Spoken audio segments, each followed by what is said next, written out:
জিনিসের দিকে তাকালেই সওয়াব। কয় জিনিস? জোরে বলেন। এক নাম্বার আন-নাযার ইলাল মুসহাফ, কোরআনের দিকে তাকালেই সওয়াব, পড়া লাগবে না, পড়লে তো সওয়াব আছে, তাকানো মাত্রই। দুই নাম্বার আন-নাযার ইলা ওয়াজহিল ওয়ালিদাইন, মা বাবার চেহারা,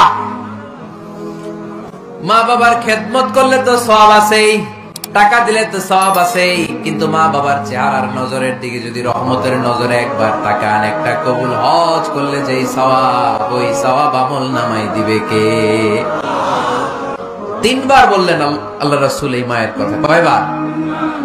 আল্লাহর হাবিব বললেন মা মা মা, তারপরে মা কয়বার? বাবা কয়বার?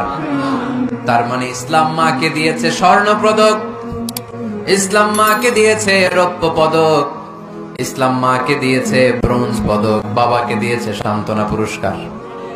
ঠিক কিনা? তিনবার যদি মা হয়, একবার যদি বাবা হয়, তাহলে স্বর্ণ পদক কে? রৌপ্য পদক, ব্রোঞ্জ পদক, সান্ত্বনা পুরস্কার। সুবহানাল্লাহ কইতে বললেন না? ওই মায়ের চেহারার দিকে যদি রহমতের নজরে একবার তাকান, কবুল হজের সওয়াব আছে না নাই? তাহলে এক নাম্বার কোরআনের দিকে নজর করলে সওয়াব, দুই নাম্বার মা বাবার চেহারার দিকে নজর করলে সওয়াব, তিন নাম্বার আল্লাহর কাবা ঘরের গিলাফের দিকে যখন নজর করে তাকাবেন, 20টা রহমত নাজিল করবে কে?